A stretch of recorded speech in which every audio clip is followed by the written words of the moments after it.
All right, what's up, everyone? Welcome to the Black and Gold. This is HiBruiNation, the unofficial home of your Boston Bruins.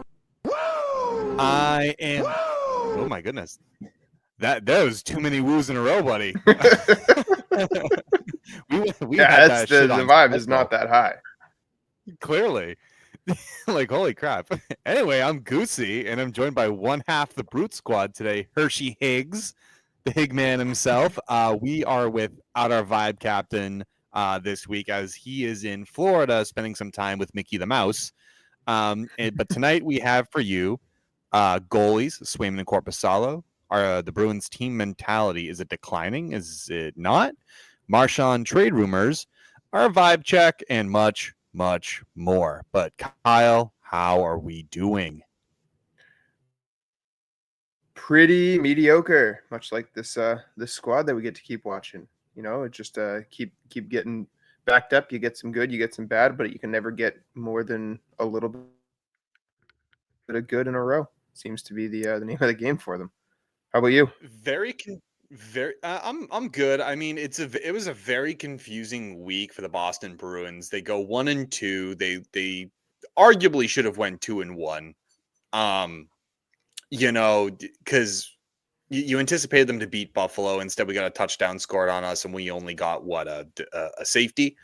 And then we were in the game with the Jets on Thursday until we weren't, and then yesterday was a really good, I think, character win. What you would expect to see out of the Boston Bruins and how they should have played all year. So realistically, the Buffalo game, I feel like that was the game they should have won. Winnipeg, they were in it. They could have gone 3-0, but they just, I don't know, they just could not get out of their own way. Yeah, I think that's about right. I think, if I'm not mistaken, all three of us had what win-loss win. So you can't lose to that Buffalo team. I don't care what argument you want to give. You gave up, so you didn't just give up 7 goals. You gave up 2 hat tricks. You gave up 2 hat tricks in the same game to the Buffalo Sabres. Like, I don't. JJ Peterka and Tage Thompson. Yeah, this team is crazy because some nights they look like they can give anybody a run for their money. Other nights they look like they don't want to be, like, there's no place that they want to be less than on the ice. Like, you don't give up 7 goals to the Sabres by accident. Like, that is just a complete lack of any sort of effort. Yeah, it wasn't good. Wasn't a good loss. Winnipeg wasn't a good loss either. The 2 losses this week were just not good. And I arguably, like, right after, like, when Lindholm scored that goal in against Winnipeg, I thought, I'm like, oh God, the Bruins are in it. I'm surprised they're in it. I still think the score would have ended 4-2 in some capacity, but I didn't anticipate them to just roll over and fold. Like, they folded against Winnipeg. I'm like, wow, we might actually have a character win against Winnipeg right now if we can pull this off. The Buffalo game was just a hot mess, dude. Like, it was just awful. I couldn't even believe the amount of ease that the defense just let Buffalo walk in and do what they did, leaving Tage Thompson wide open for a slap shot. Crazy. Zadorov not bearing down on Tage Thompson as he's coming down and, kind of has this partial screen on Swayman, and just Tage just rips one past him. It's just, I don't know. No one was converging on anybody that game. And honestly, it's been the story the whole year. Like, the team defense has just been a problem the entire year. There'll be spurts or games where they seem to pull it together, but as a whole, that has been exactly what they've given us, and that is why they are where they are. It's like, are we still like top 5 worst goal differential in the league? It's like, I know we're going to touch on goalies later on, and like, that's a storyline, sure, but I don't care who you put in net if you're giving up the types of looks and time that you're given most of these teams. Nobody's going to be performing behind that. Right. Not Tage. Ty Anderson actually has been keeping track of this stat for a while. And it's fun, I think I want to mention it here, that the Bruins have been scored on in less than or equal to 2 minutes after they themselves have scored a goal 13 times this season, 5 times in the last 3 games. And that's in terms of total goals scored. So they scored that many times after a Bruins goal within a 2-minute time span. It was twice against Buffalo, twice against Winnipeg, and then once against the New York Rangers. So it leads me to beg, and we can we'll start with the team mentality. It has to you have to figure when you see something like that, like a scary stat like that, that the team mentality is declining. That they can't. It's kind of like they just celebrate and they think that's the game, right? That they can't continue to press the team that they've now come back against. You saw it in Winnipeg after Lindholm scored the goal. Everyone's like, "Yeah, celebrating, we're back in it," and then they fold. And then you kind of saw it in Buffalo. They were actually they scored the first goal in Buffalo. I said, "Good, all right, off to a good start as expected." But you got to imagine that as soon as after the Buffalo answers within 2 minutes and then score another one, you got to imagine that impacts them mentally. That what are they doing? I think it's a mental buy-in and a mental fortitude thing. And if you add in Ty's other, super fun stat that he's been tracking all season, which is how many times they've been scored on in like the final 2 minutes of a period. Like they just don't stay locked in or don't get locked in. You combo those two things together, and it's just not anywhere near a recipe for success. It's like you were saying. It's just like, well, is the mentality slipping, or did they just never really have it? You know what I mean? Like, has there been any point this season where you felt that they were locked in?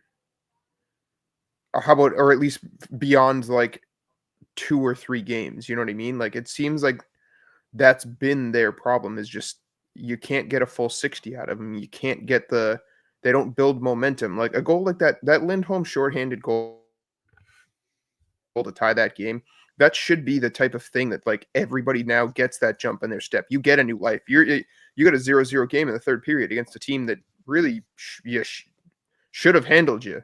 That is, like you were saying, that's when you get the character win. That's when you get everybody to sort of get that second win where they say, "Fuck yeah, we're in this one, let's go." And instead, you gave up 4 unanswered goals. So it's like the amount of collapses. The team is the worst in the league in goals against, 4 against 5, despite being 78% on the power play. I'm sorry, on the penalty kill.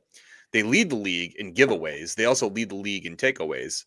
They're bottom 3 in both minor and major penalties taken. It just speaks to it and adds to it more. And I guess my question is, where do we kind of look at it? Where's the guidance coming from? Who's picking them up? Where's the leadership? Be it Marchand, McAvoy, Coyle, your alternates, your veterans. Where is that confidence? Is it how much is this hurting their competence and confidence? I'll say, dude, like it's great. Like you could probably put both in there, right? Like Honestly, you have a week like you do against the last week where I think they went 3-1 or a good week, and then you just like, okay, well, Buffalo they should have. Rangers are up in the air because they've been streaky as well at times. Winnipeg, Winnipeg should beat you, and you saw a reasonable 2-1 week, maybe 1-1 at worst, and then I didn't anticipate a 1-2, to be honest with you, but here we are. It's still enigmatic, in my opinion. But where's the yeah, guidance? absolutely. Where on the bench I think that do we go? Sorry, go ahead. I think the problem is that there isn't a clear answer for that. And I think that again has been part of the problem from the jump. I don't mean to say this. I don't know if you listen to any of the other podcasts, but not to shit on the guy. Earlier in the season when we were talking about this, I kind of expressed that I was like, I don't know for sure that Marchand is a great captain. I think that could be and was part of a great leadership group, but I don't think that necessarily means that you're a great leader or just the guy. And when the people around him sort of come from a slightly different like era with this core, he's sort of the last bastion of that last winning mentality type of group. Because the guys that are here that were part of that were younger. They probably didn't really get it as much. They weren't in leadership roles within that.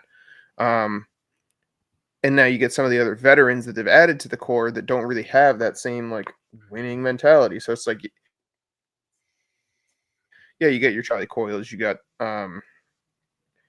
yeah, I guess you bring in both Lindholms, but it's like, are any of those guys the type of guys that are going to really stand up in a room and make waves and make noise? Or it's like, are you really just expecting Marchand to be the only voice? Because again, that's we can say McAvoy, but McAvoy's still young. I mean, he's probably going to be your captain once Marchand's done. But I hope not. Is that because he? Yeah, well, get ready for it. It's likely going to, I think it's going to be Pasternak because of what he does, and I think his voice in the room. But then again, he also needs to have a seriousness to him. I agree. Like a lot of things, and people said, like, was Marchand the best choice or was he the only choice? I'm like, this is a situation where both can exist at the same time. I think it's the only choice.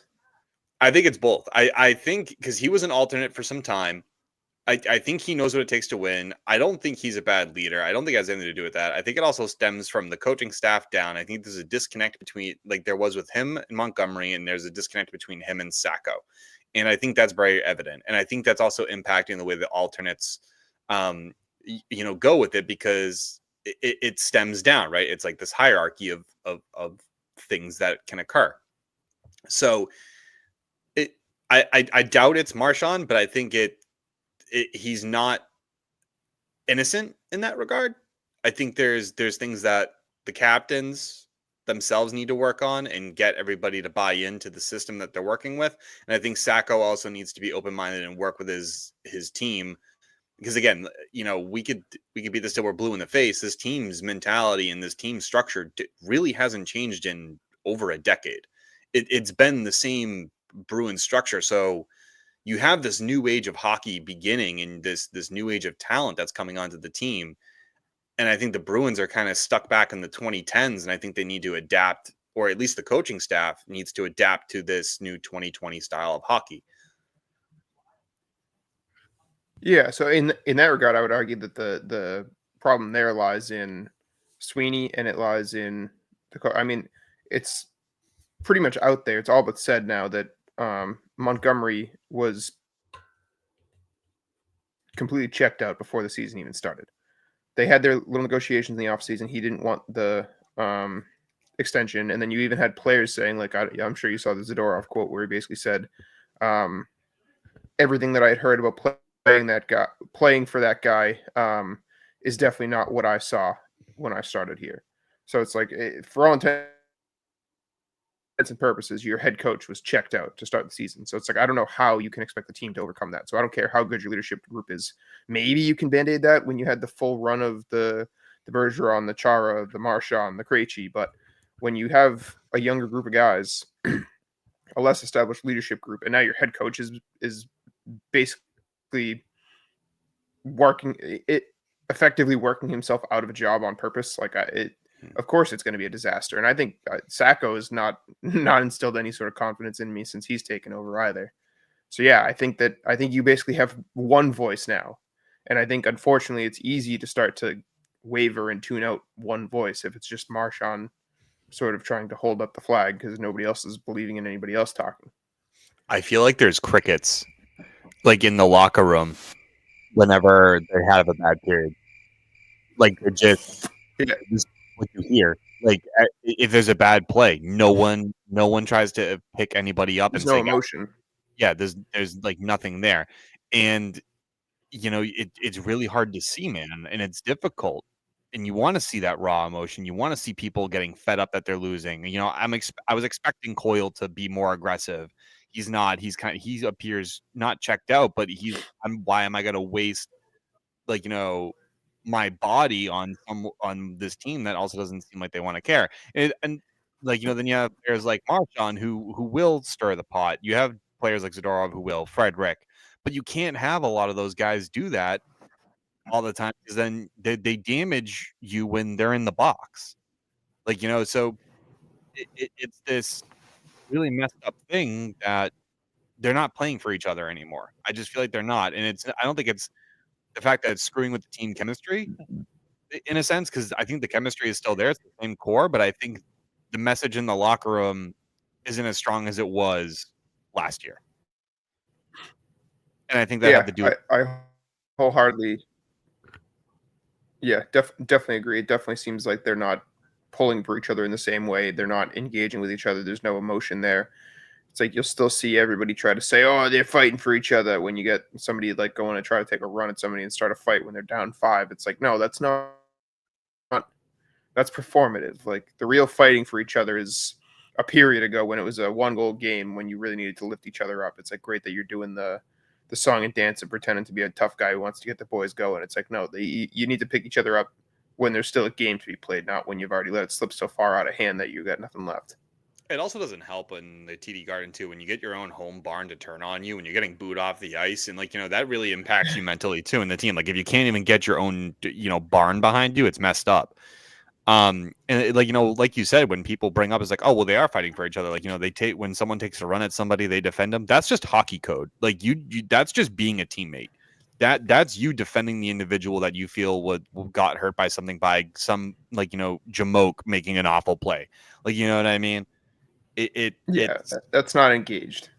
yeah, like engaged is me. To me means that you're going into the corner to sacrifice yourself, knowing that is going to lead to a very high opportunistic play for somebody else. Like you know what I mean? That's you putting your body on the line in game, in play, to get the team up 1-0 with the belief that we can win the game, or that they can win the game. That's my belief. So on it, but to me the team mentality is declining, and I think it just actually stems back all the way to Montgomery's training camp, and I think Don Sweeney says they felt flat coming out. Zadorov's comments, it didn't feel like what was talked about, and it kind of echoes what McAvoy spoke about too. You know what I mean? When he said things happen, and when we lost it for a minute. So it's kind of hard to put that on Sacco and just be like, hey,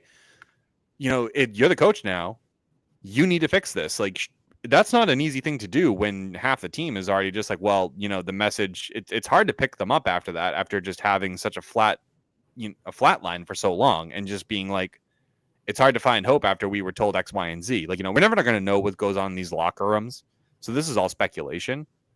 But tell me it's not difficult. If you're a player and you're just like, well, I'm not getting what I want, or the coach, whatever, it's demoralizing.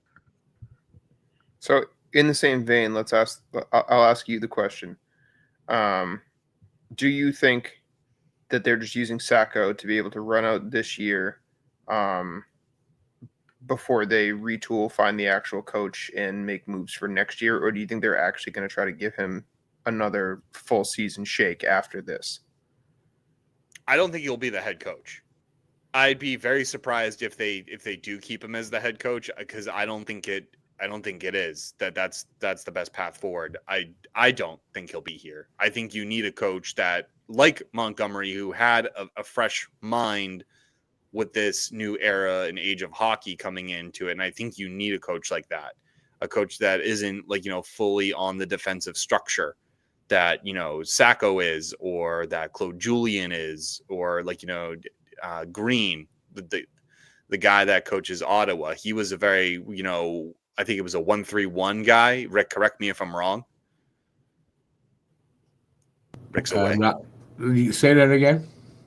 With the coach of the Ottawa Senators, it's a very boring style of hockey, right? 1-3-1 defense, very a very defensive heavy style. Am I correct? I couldn't tell you. I don't watch the Senators. Oh, well, there you go. Thanks, Rick. But yeah, no, I agree with the thought that he shouldn't be the answer going into next year.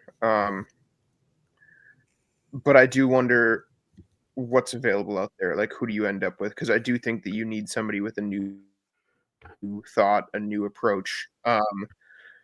But if you bring in somebody with a more offensive mind to sort of drive that aspect of things, do you have a roster that is able to even do that? Like, is that part of why Montgomery was basically so checked out from the jump, is that he saw the cards that were laid out for him and he's like, this is pointless. I'm sure that No, I there's think plenty he was more to it checked than out. that, but No, I think he was checked out because Sweeney and Cam did not want to give him control over his staff. I think that was part of the reason why he was so dejected, is that he didn't believe the staff. I think part of it was, I don't think he didn't believe that he had the staff in place. He wanted to bring in his own people, which is typical when you hire a new coach. You let them bring in people that they've worked with in their system that agree with it, because he's the head coach. Montgomery didn't have that. So I'd imagine that is something that, yeah, it's Sacco's been here since Julian. Yeah, and Kelly's been here, I believe, since Cassidy, if I'm not mistaken, but I could be wrong. Which is fine. They did, however, recently bring in Zdeno Chara as a consultant. He has been hired by the team, so we will be working with them in some capacity. I don't know what that capacity necessarily means. It's a consulting position. I don't know if that will later transition into something else. Maybe he'll be the defensive coach for Sacco, because right now they have not hired another individual for that. And that could be a possibility too. Not only is Sacco managing the head coach position, but he's also managing the penalty kill. He's basically a head coach with also assistant coach titles. Like, he's managing two things, and that is a lot on a coach. Like, there's a reason why you have more than one coach behind the bench, right? Call me crazy. Yeah, I think the way that they've handled it has been interesting, to say the least. So especially, there hasn't even been like murmurs of them being interested in any other candidates for the head coaching role either. You figure there at least would have been like rumors about who they thought they were going to talk to, or who they thought might be a good fit. And I feel like I haven't even seen many speculative rumors like that. Never mind talking about backfilling the opening. Maybe they're not backfilling the opening because they are going to immediately push him back into that for next season anyway. Maybe that could be the case. They probably have a coach in mind. Like, we're never going to hear about that until the end of the season anyway. They could be waiting on a coach to be terminated. Of course. I bet you one of them might be Laviolette. Another one might be Tortorella. I don't know. I can't say. Like, these are just coaches that might be on their way out from other teams. I couldn't imagine it. I think it's David Quinn. I think they could also, because he was a BU coach, or he was a local coach here. Mm-hmm. So that's also an option. Mike Sullivan, maybe, if they bring him back, I wouldn't hate that. He has a good system that I think would fit Boston, especially now with the core group that exists. I don't think it worked well back then, but it could now. But I don't know where that goes. But the team mentality has to change, where if you're staring down a 2-goal deficit, you got to see that as still a very reachable game. And you see it every now and again, but you don't see it as often as you should, or as much as you did last year, or even the year before, where there was continuous fight in the team. And I feel like in years prior, you didn't see the collapses that we've seen for the last like month or two with any regularity.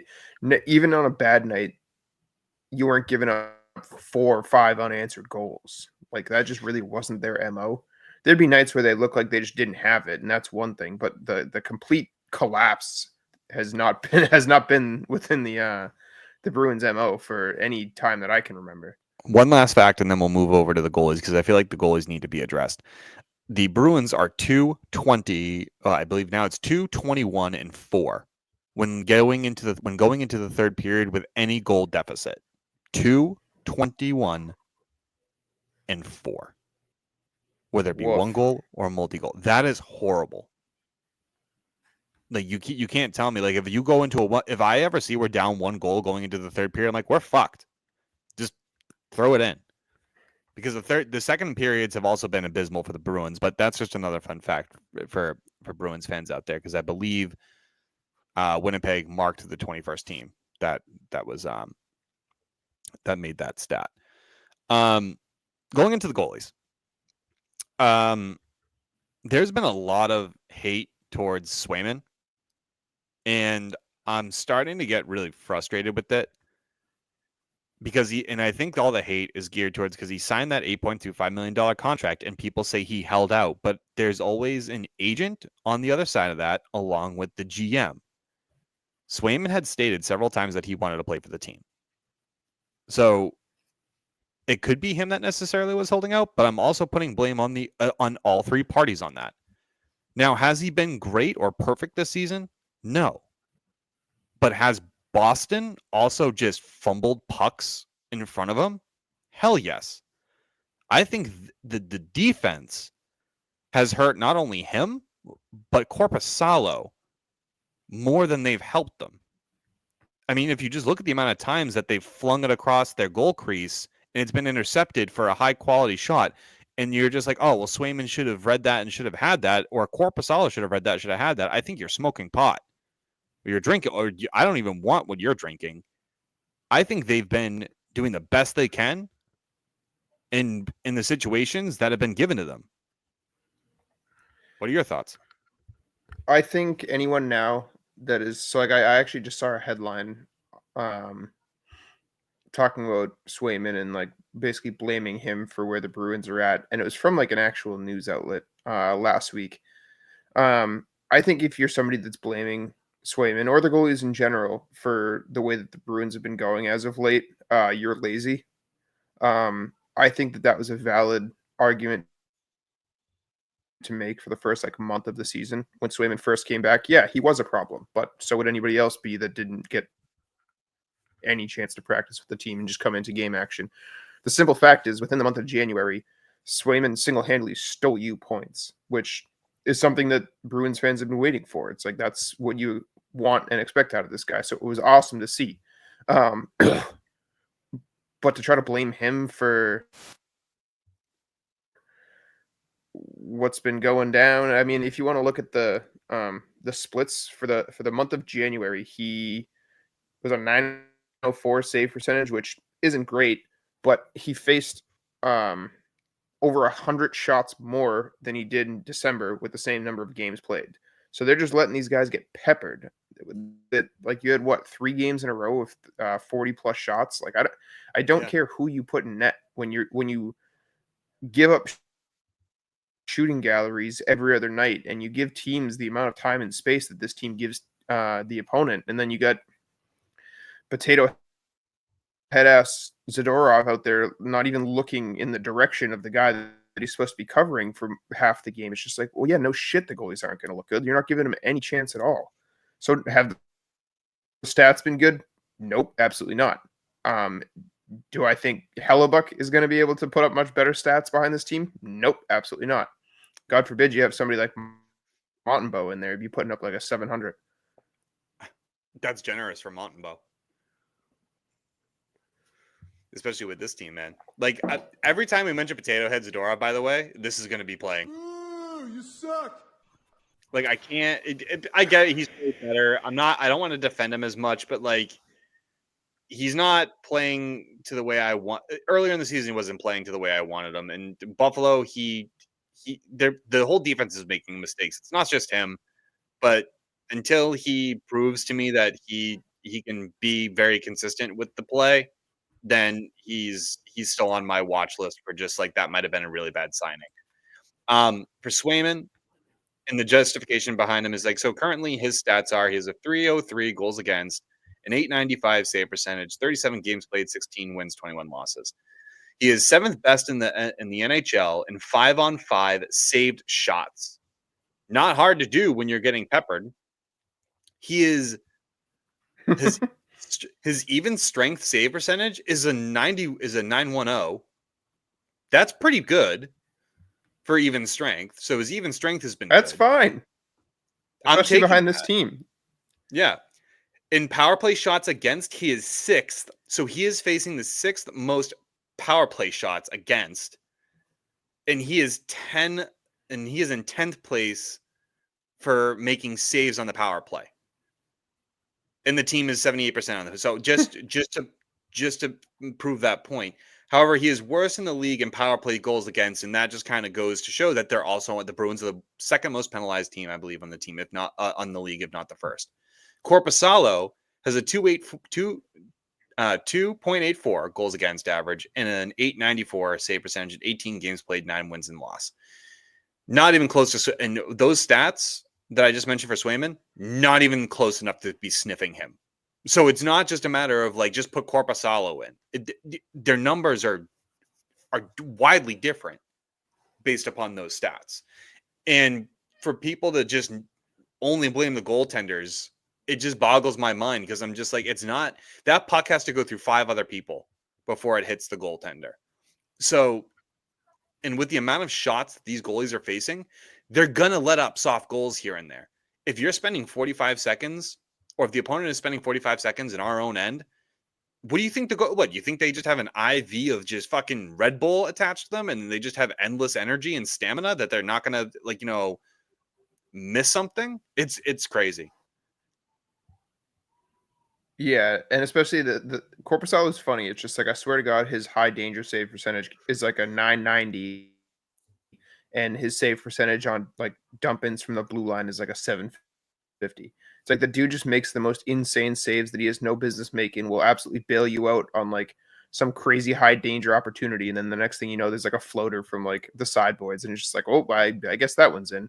But no, I have zero problem with the performance from him. And again, I think I in my commentary for last week in the blog, it was just like Swayman's the only reason that you pulled out a lot of the points that you did within the month. Between Swayman and Pastrnak were your entire team for January. I don't want to hear anything saying otherwise. Yeah, for sure. Because again, like, you can say, oh, they should have stopped those, but like, how many of these goals are on plays that the Bruins failed to clear the zone twice before the play developed, or the goalies reading what should be effective coverage from their guy, so they're not ready to react in a specific way because the routine play is that never develops that way. So it's just like everything they're doing is anticipation. If they're anticipating you doing your job and you're not doing your job, how are they going to be able to magically react and get to somewhere that they don't think that they should have to get to because you're supposed to be there? 2 perfect examples for you. They're both Swayman.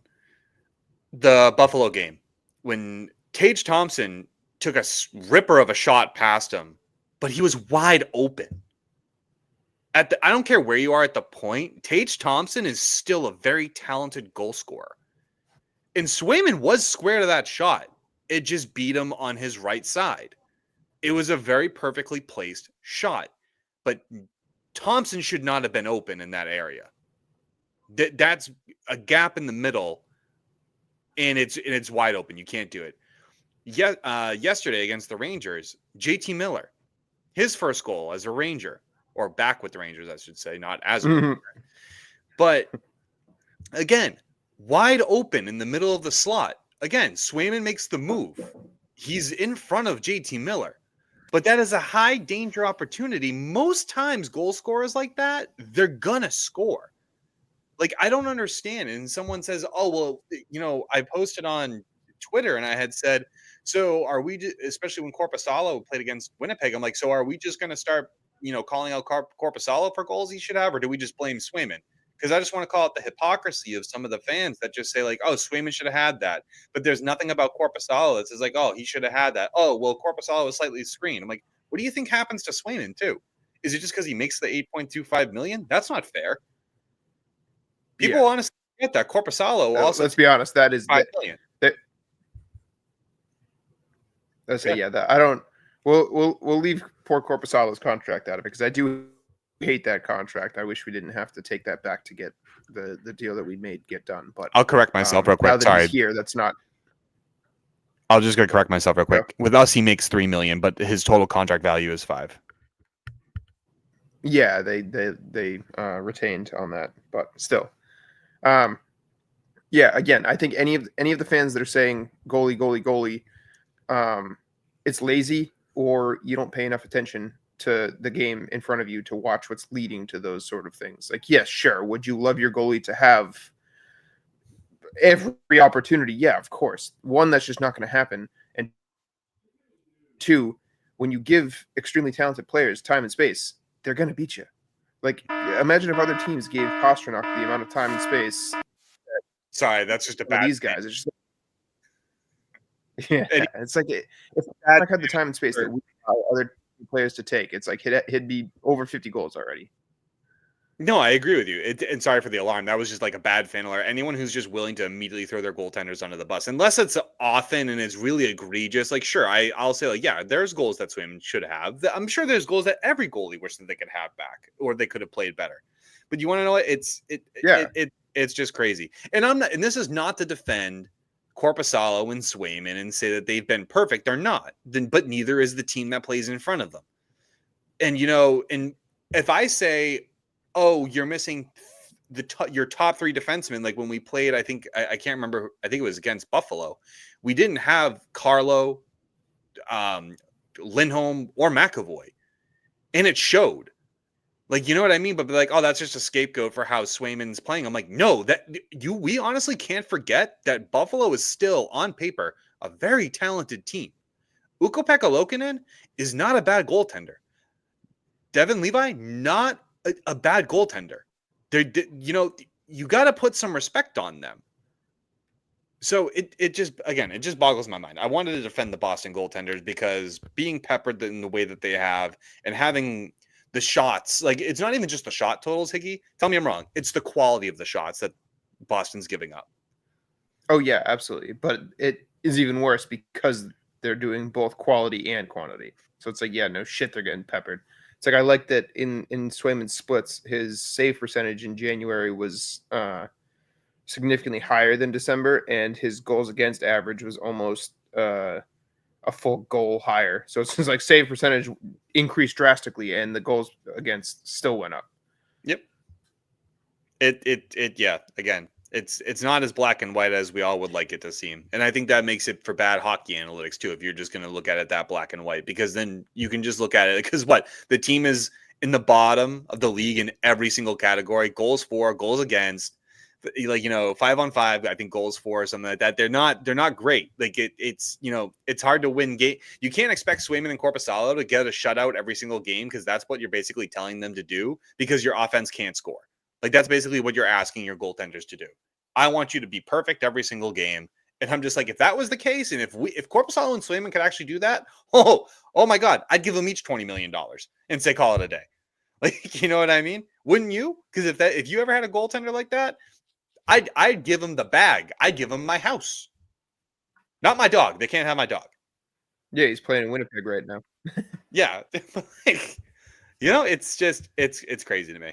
So I'm glad we agree, that it's just absolutely dumbfounding that fans are just so quick and just not even realize like, hey, we were short three of our best defensemen, half of our D-core that game. And the shot quality was crazy. The defense was poor. Our offense couldn't score a goal. We got goal lead or something like that to get by somebody else. That will happen. Don't just look at Swayman and Korpisalo and just say they need to be better because they make that money. Look at Elias Lindholm. Look at Zadorov, Coyle, Marchand, not Pasternak. Like, you know what I mean? Like your top paid players aren't performing. McAvoy's was out with an injury. Lindholm's out with an injury. Like, it's just all this matters and it compounds.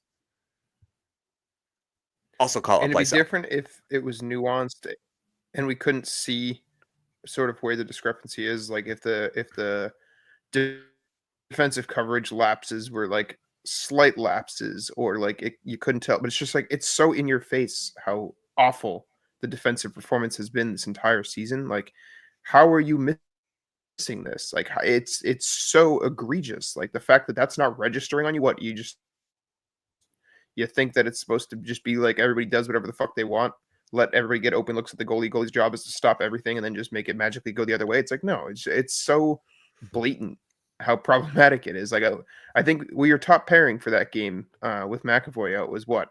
Peak and Zadorov. Oh. Yeah, it's like come on now.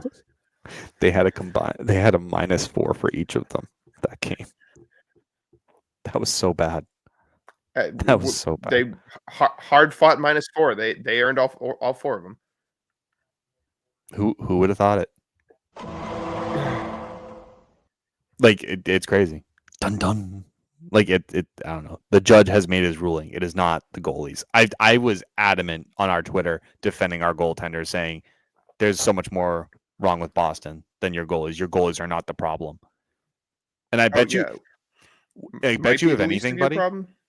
Yeah, I bet you if anything, Corpusalo has surprised me this year. And I got to tell you, if there was a half decent defense in front of him, or maybe if Lindholm was back and they were playing more consistently and the defense wasn't a revolving door for half the season, both of them would have better numbers, I think. And maybe if the line juggling would Yeah, fucking and stop. he's been fine. He's been exactly what you'd hope that a backup goalie could be. He goes in, gives you a chance to win. That's what else can you ask for? Exactly. Let's get into an interesting topic. The Marchand trade rumors. Because he was asked about it, and this was just after a pretty defeating loss. And so people were kind of commenting on that about his solemn response, just being like, I'm a Bruin. I'm going to be like, worried about what Bruins do. And he was quiet, right? It was a rough loss. And people were looking, I think, way too far into that, with his response. I'm like, I think he meant what he said. He's a Bruin until he's not. And, I think, and he has trade protection, guys. So he ultimately has a lot of say in that. So just think about that for a moment. Do I think he's going to be traded? No. Could it happen? I wouldn't rule it out. It depends where we are on the trade deadline.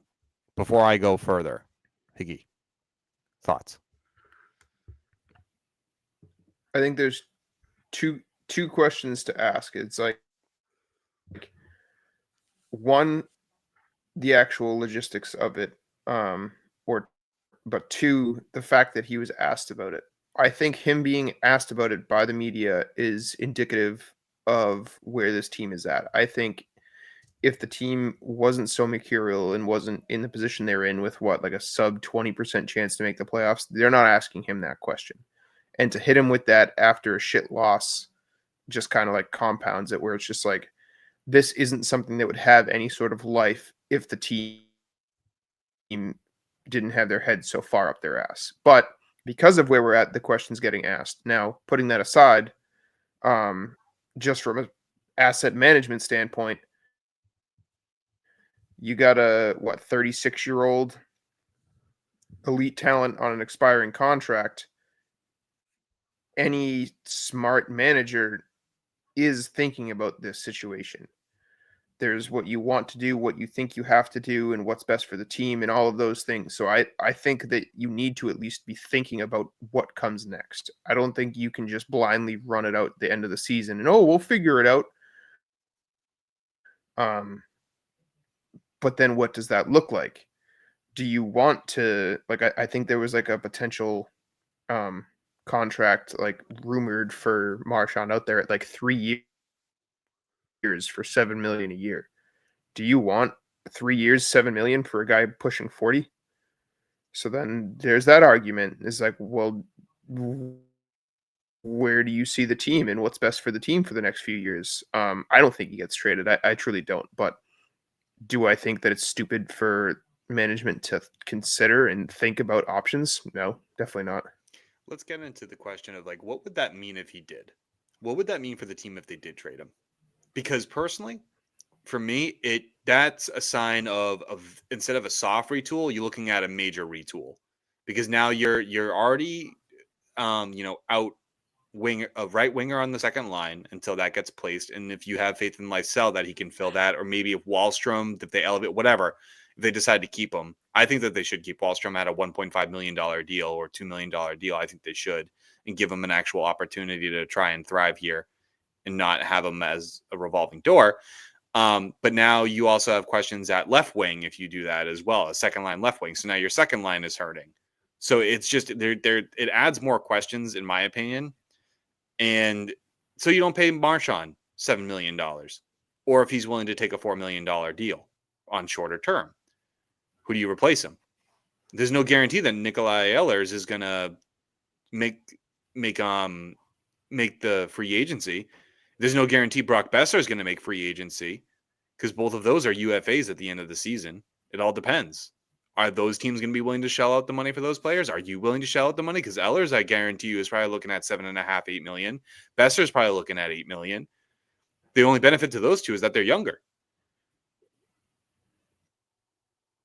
And realistically, if you're trying to improve over where you're at, you need to be adding guys like that to the existing roster, not pulling pieces off to plug them in. So I think they're in a pretty precarious situation, to be honest. Like, I know they're talking retool, not rebuild, this and that, and you are in a tough spot because you have important young pieces sort of in their prime, locked up for a while with McAvoy, with Pasternak, with Swayman. So it's like you can't really do a full rebuild unless you're truly blowing it apart. But now you're sort of handcuffed with what you actually can do and what options are available and the assets that you have to make those sort of moves. So I like the follow-up question for you is, at this deadline, are you selling or are you buying? I'm doing a soft sell. What does that look like? Coyle, Geeky, Frederick, Braz, Wotherspoon, Kepke. Those are the guys that I would put up. All right, so honestly, I wouldn't even call that a soft sell. I think it's a pretty solid sell, and I'm in the same camp. Honestly, I had almost almost an identical list. I think I included Hampus on there, and then honestly, frankly, if anybody Hampus has wants great to protection. take Zadorov, yeah, it was more just a list of the types of players that I think that you should listen on, because he has trade protection, but maybe there's somebody somewhere he wants to be other than here. You know what I mean? So it wasn't like I'm going out full on shopping these guys, but more so just the caliber of player within your roster that could be enticing to other organizations that I maybe don't see as being part of the next iteration of a good Bruins squad. The thing with Lindholm is that you would have to get him to waive his no movement clause, and that would be very difficult. And who do you have to replace him?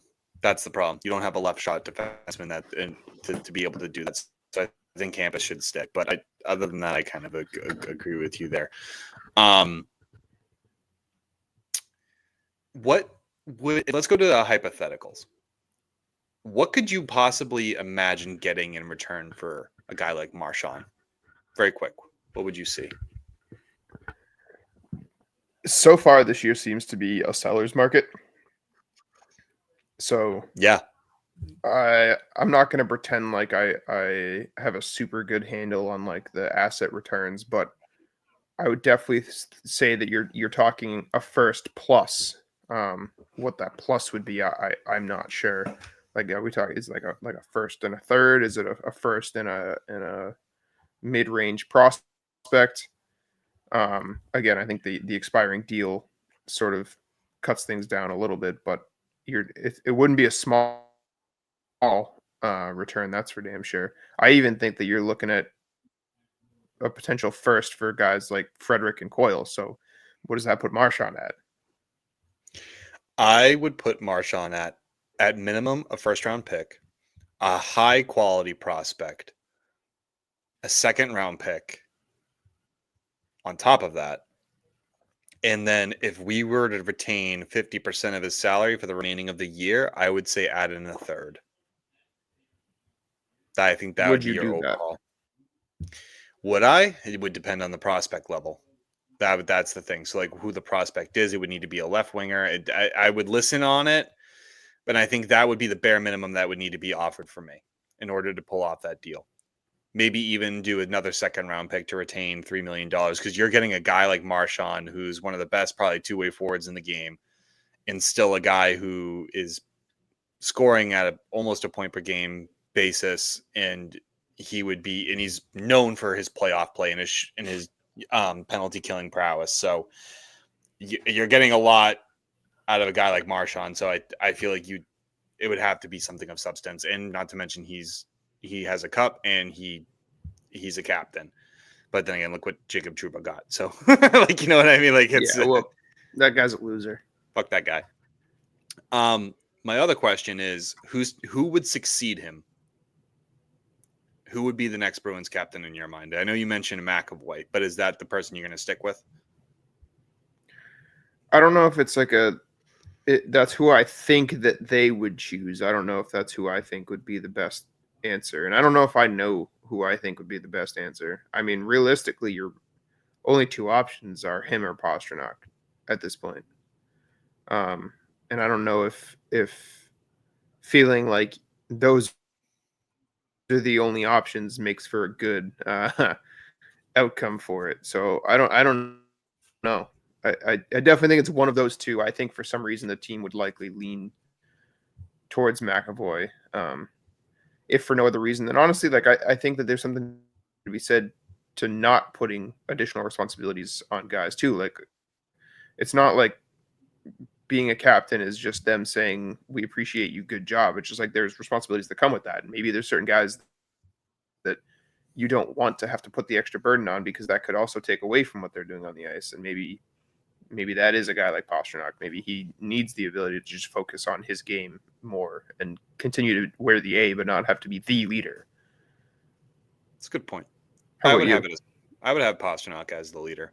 I just see it either that or you're going to give it to I don't know. It would be historically a defenseman. The Bruins have historically had that. A lot of defensemen have been their captains.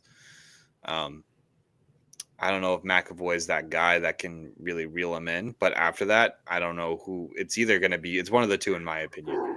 And I would imagine, either Pasternak or McAvoy retaining the A, and then probably either one of the Lindholms getting the other A would be my best guess. Assuming Coyle is not on the team. How crazy is it right now that Elias Lindholm is your third line center? Bad. Doesn't feel great. Yeah, very not good. But that's actually going to listen to the vibe check, and we'll touch on Elias Lindholm real quickly. Right now, he is not living up to his contract value. However, I also think that much like Wahlstrom, they do not know where to put him or how to utilize him.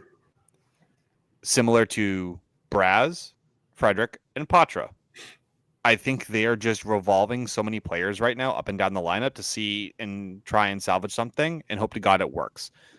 That's, I think, where the vibe of the team really seems is just like, we're just going to try a whole bunch of things and see if it works. That's just poor roster management because they're not going to give their ability to actually attain chemistry with a line. Like, Patra, Zacha, and Pasternak were a line yesterday and they killed it. Do you keep that? Sure. I wouldn't mind keeping Patra with those two because I think Zacha needs to go on the left wing with the shortage that we have. He's played better at center, but I think right now with the shortage that you have on that position, that's not where he is best needed because he's also a top end talent for the Boston Bruins and he needs to play the position that he was also playing last year. So which was center, I'm sorry, in 2022, 2023. So, and he's serviceable in those two areas. So that's what I'd say. Because Pasternak's your 100-point scorer. Zacha, he's not going to be that guy. You can't rely on him to be that guy. You rely on him as a strong power forward, and that's where I see it. But I'm willing to Elias Lindholm is going to be your second line center next year. I see it. I see him getting better. I just think they're not giving it. They don't know what to do with him, and the system is not suiting any of the players right now. No, the system's a disaster. So he's been a big oh no so far, but I also have more faith in getting a better version of Lindholm than Zadorov as far as those two contracts go. Like I have more faith that you're going to get closer to good value out of that contract than you will out of Zadorov. So yeah, it's been bad. This season's been pretty brutal. You're paying the guy almost $8 million to be your third line center, and not even really a very good third. His faceoffs has been fine, and his defense has been fine. That is concerning. Yeah, his defense has been fine. His faceoffs has been more than fine. It's just I think in the offensive zone, and this speaks for the entire team, they're all just doing one or two extra moves too much, rather than just simplifying the game. When they simplify their game, you saw it against the Rangers. They're at their best. When they're getting the defense involved, they're at their best. You see it all the time with all the great teams. When everyone gets involved, they're at their best. But sometimes You have to be selfish, and you need just to make a play and hope to God, or just hope for a rebound and do something and go to the nitty gritty areas. And I think that's something that they're not focusing on. And that's, I think, the state of the team. I think that's the vibe right now. They just have no direction on where to go.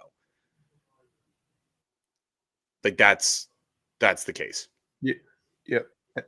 And I think back to like what you said earlier is just they're not playing for each other. I don't think they're playing like a team. I think they're just playing. It's a job. Sometimes not even. Sometimes they're not even playing. I don't even know what the fuck they're doing out there.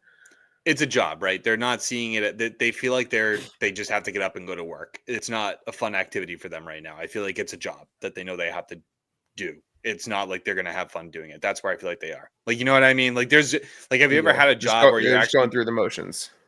Yeah. Have you ever had a job, like for example, like where I work, I don't just wake up and be like, oh, I have to go to work today. I actually wake up with my job and I'm just like, I enjoy the work I do. I love the people I work with. I go in and I'm not just saying this like, because this gets posted on YouTube or anything. Like, this is like a genuine feeling for me with what I do. But like, if you never had a job like that, you probably wake up and you're like, oh, I have to go to work today. It's going to suck, blah, blah, blah, blah, blah, and all the bad stuff, right? This is like a hockey game. Like, this is just a sports activity. It's a game at the end of the day. Yes, it's a business. Yes, it's like, a job that you got to do, but you should enjoy it because it's something you've loved all your life. Right now, I don't feel like that's how they feel. I feel like they just see it as a job. Yep. I think they're like, I need to check my boxes and put forth my effort so that it looks like I did what I was supposed to do, but nobody gives a fuck about the collective and the outcome and fighting for each other and pulling the rope in the right direction as the unit. Exactly. All right, one last bit of news, and then we'll head into the Big Bad Bruin, and then we'll look at the week ahead, and then we'll close it all out. Matt Patra, it looked like a paper transaction, but they looked like he returned to Providence. That looks like a salary cap compliance thing. We don't know whether or not they're going to activate Hampus or whether or not they're going to activate Kostelic, but it just seems like it might be a paper move until they decide who else is going to go down. Because if they're going to keep Vinny Lettieri over Patra after yesterday and after how Patra's played since he's been recalled, I'll never know what this team is going to do. So let's do that with what we will. Yeah, I'd lose it. I'd go crazy. We did already discuss the games. I don't think we need to go anything further. That was a 1-2 week. I mean, 2 blowout losses. It was rough. And then the Rangers was a good quality win, a game I actually thoroughly enjoyed watching. But without further ado, why don't we go into the Big Bad Bruin?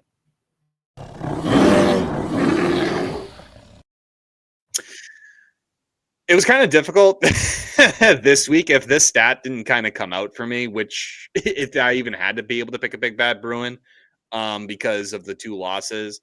But for me, Higgy, it's going to be the NHL's first star of the month, David Pastrnak, 14 games played, 24 points, 11 goals, 13 assists, and he has just been an absolute monster since the turn of the new year. Not much else to say about that.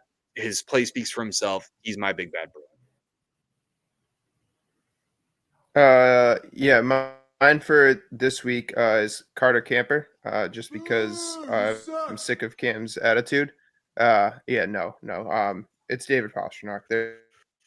There's nobody else that you can find and point to for the past month, and the accolades well deserved. And then he capped it with a 4-point effort against the Rangers. Like, find somebody else on the team that's been pulling as much weight as he has over the last month. You can't. And to no surprise, that's a sweep. And I believe our vibe captain, Matty V, will agree with us. Unfortunately, I'm sure he didn't have time to fill out his information for us, but I'm sure he resonates our thoughts and opinions. So we all get to hear the goal horn. Congratulations to David Pastrnak. You are HiBruiNation's Big Bad Bruin of the week. No surprise, dude. Congratulations on the first star of the month for the NHL. Well earned, well deserved, buddy. Keep up the shit, dude, because without you, we'd be in a fucking dumpster fire. I just wanted to hear the whoa one more time. I love that fucking goal song, dude. Love it. Love Concraft 400. I blast that shit in my car every morning just because I need to hype myself up for the day. Immediately followed up by John King Murphy's. on that stereotypical Boston douchebag. What are we gonna do? All right, week look ahead. We got 3 games. We got the Wild on Tuesday. That's at home. Puck drop at 7 p.m. And then we're at the Rangers Wednesday, 7 p.m. I feel like that's going to be a bad blood game. Fuck Matt Rempe, by the way. And then we got the Golden Knights on Saturday. Another fucking matinee, dude, at 3:30 p.m. And I just can't handle it. It sucks. It has to. We're averaging at least one a week, right? At this point, it seems like they're just never ending. I feel like on a Tuesday, I have to just check NESN.com at work just to see if there's a fucking game on at 3:30. Like, it's fucking stupid. Grow up. Have a game at 7 o'clock at night like real boys. Yeah. Like, I don't know what Yeah, to tell I you. can't stand it. I can't stand it. It's crazy. All right, what do you got? What's your predictions, buddy? Let's get into it. Real high vibes this week. I am going reverse sweep, straight L's. Oh, straight L's? Dude. Come on, man. That's straight L's. The Wild have been dogs. The Rangers, obviously, we showed that we should beat them, but the fact that we just blew them out means that I'm a lot less likely to think that we're going to double down and do it again. And the Golden Knights have also been dogs. So I think that this is going to be a tough one for the boys. It's definitely going to be a tough week. I actually have a win against the Wild. I have a loss against the Rangers because I feel like once JT starts going, he'll go. It'll fit well in the team, but maybe not. I've been teetering on the line of having that as a win this week. And Golden Knights, I unfortunately have as a loss. We just don't perform well historically in matinee games, man. So it just kind of sucks that way, Vogel also didn't put his prediction, but poor vibe captain. I'm sure he'll submit that to me later. And then we'll keep that season competition going. By the way, ladies and gentlemen, for an update in the season competition, all 3 of us had the same predictions last week. So we do not have any position changes. All 3 of us went 66% on our guesses last week. We were so close to 100%, but, Buffalo.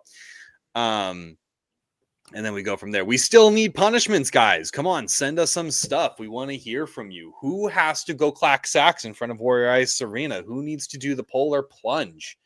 It's likely going to be our vibe captain that's doing it. Who needs to suck a dick pop in public from the back of Spencer's, in the middle of a mall? Let's get some weird shit going, guys. We're happy to entertain anything, and we'll even spin a wheel or vote on our best one that we want someone to do. The anxiety is just through the roof for this competition because I have no idea what the fuck any of us are going to do if we lose. Or one of us loses, by the way. Wouldn't it be funny if there was a tie for last place? You got 2 fucking losers that need to do something? That'd be awesome.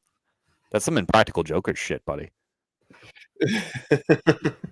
Someone's going to come on the podcast and wear like a fucking, whatchamacallit, thing on that, like underwear on their head or whatever. Nah, never mind. That's gross. I don't want to see Vogel's whitey. I don't want to see you guys' whitey tighties. I'm good. All right, Higgy, Hershey Higgs. Final thoughts. I don't That know. is not a thought. That is a sigh. Yeah, and that about sums it up. I don't know. I just sell. That's all I got. Sell, you fucking prostitute. All right. I don't really have any more final thoughts other than go Bruins. But ladies and gentlemen, that'll do it for episode 31. Thank you guys so much for checking us out. Go check out our website, HiBruiNation.com, for our blogs, pre-games, game recaps, and much, much more. Connect with us on Twitter, Bluesky, TikTok, Instagram, and through our website for your thoughts to be heard on our episode by sending us a voice memo or direct message. We love hearing from you guys. Remember to like, comment, and subscribe to us on all of our platforms. As always, we love you. And until next time, go Bruins. Woo!